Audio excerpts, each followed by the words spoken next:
Welcome back to College Football Addiction. I got my guy Graham Coffee on Dogs Central. Let's talk a little bit about this UF game before we move on to Ole Miss. It kind of all starts at the top with Carson Beck and his struggles.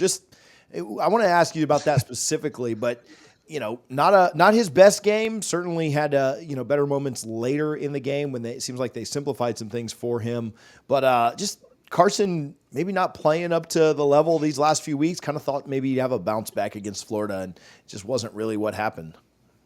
Yeah, I mean it's wild days in the UGA world right now a little bit, just because everybody's like, well, what's wrong with Carson? And it's like, well, I don't know, why. Like every time they seem to run this like deep slant, that he stares at it until three opponent jerseys collapse on the receiver and then throws the ball. Like it's concerning. I think everybody's concerned. I don't know how it's not like a pattern at this point. It's certainly a pattern.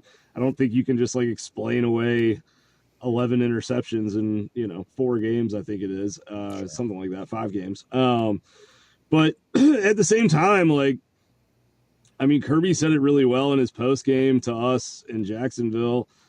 We're not going to stop throwing the ball because we're good at throwing the ball and we pass protect well. And like when Carson's not throwing interceptions, he makes some NFL throws that are really, really like hard to defend from a defensive standpoint. So I think for Georgia, this Florida game is kind of like a microcosm of a lot of this season, right? They double up Florida in yardage.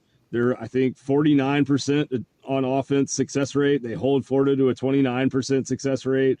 They hold Florida to like 3 yards of play, roughly, thereabouts. Like they do everything statistically that you would look at and say, Georgia probably beat the shit out of Florida. I don't know if I can cuss on your channel. Sorry, I didn't.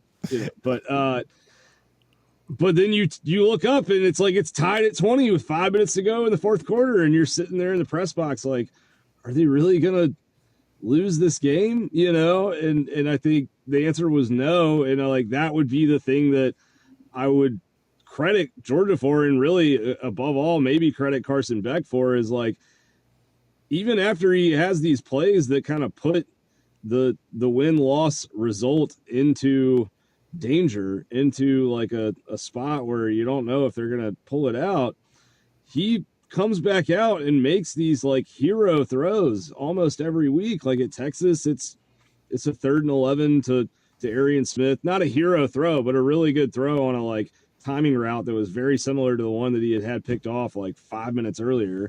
And then in Jacksonville, it's, Arian Smith again on a deep out that like he had a shorter option open that he could have taken for a first down, and like he laces that thing in there perfectly. And it's a big gain, and it puts them on the 20, and then they go and score the go-ahead touchdown. So I credit him for his resiliency and like his ability to like flush some of that stuff. But what scares me for Georgia is that I think you look at where he is at this point, man, and like you look at his body language after these throws and even after just like incompletions, and it's like you can tell this is starting to wear on his confidence, I think, in a very real way. And it's not really where like you want your quarterback to be going into a game like the one they're about to have. Defensively, thought UGA played pretty well.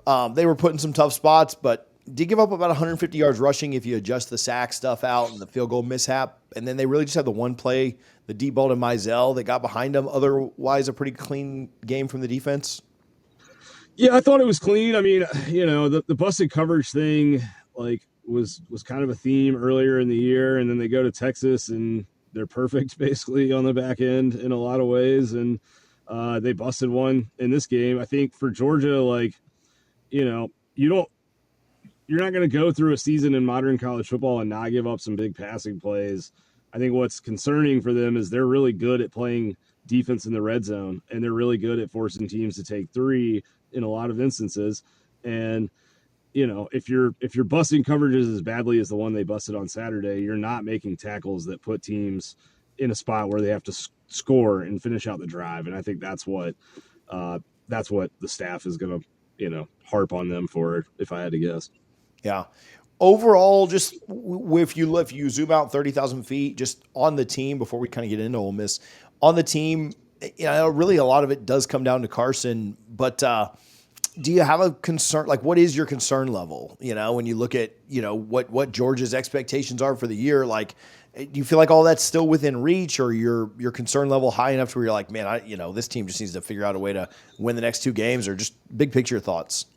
I mean, it's concerning, but I was in Austin, dude, and we had all these conversations before they went to Texas, and then they rolled down there and like physically beat Texas to sleep, dude. And I think that is my position on Georgia football under Kirby Smart until I'm given a reason to think otherwise. Is they might mess around in some games like this one that I think they kind of always knew they were going to win or thought they were going to win. But like when it comes time to roll helmets out against the big boys, they show up. I mean, they haven't lost a game to someone not named Alabama in 4 years now. Like, that's a long time, And so I keep like being like, oh, well, maybe this is the moment to like swing back and pick against Georgia. But, like that's, yeah. Like I thought that before Texas, and then I turned on the tape and I was like, Georgia can beat these dudes by 11, and then they beat them by 15, right? So I guess what I would say is, I think there are concerns. My biggest concern for Georgia is actually not even Carson at this point, because I think like, Kirby said yesterday, we graded him on 73 snaps in that game. He made 68 good decisions. They have a quarterback they can win with. He just has to not press a couple times a game where he's pressing too hard, And I think they can kind of scheme around some of this stuff. But I'm worried for Georgia in the sense that they can't really like run their way out of this problem so far. We haven't seen them just like get up there and run the football and kind of take over games that way. And I mean, they have like 5-star recruits all across the offensive line. They're getting healthy now with Ratledge back in the lineup. And like, that is the thing that I think they need to be able to do is like go on the road and control games that way and like be able to run the football and not put so much weight on Beck. And ETN gets hurt in this game, right? And you already have Roderick Robinson out what looks like for the season. We haven't seen him this year. Branson Robinson is hurt. So you're down to, Nate Frazier and Cass Jones and then a bunch of freshmen who've never really played, in games in some cases. Like, that's a problem in that, like, even if they were blocking well up front, I don't know how many carries, they really have in that running back room right now. So they can't just go away from Carson. Like, they're going to be a 65 to 70% pass team again this week. And it's going to, it's going to be an adventure and a thrill ride every single time. Must see TV. It's like watching Jameis. Yeah. I at Florida State, and then I live in Tampa, so it was either really, really good or really bad. So, you were always entertained, though. Yeah, but it was fun to watch. One way or the other. At least it was fun. Graham, I appreciate you for hanging out. Thank you for fighting through the technical difficulties that we had today. Where can people follow you? Where can they find more of your work? If you want to check my work out, come and find me at dogcentral.com, Dog Central on YouTube, Dog Central podcast feed, pretty much everywhere, Dog Central, Dog Central, Dog Central. And you can follow me on Twitter at Graham Coffee DC. TJ, thanks for having me, man. Always a pleasure. Appreciate Graham Coffee for his time and stopping by and chatting UGA Ole Miss. Hey, we've done a ton of content for both teams, especially Georgia this year. If you've made it to the end of this video and you appreciate it, we will certainly get Graham back again. Do me a quick favor, hit that subscribe button. Doesn't cost you a thing and certainly helps us out here at College Football Addiction. Appreciate you guys for hanging out. We'll talk to you soon.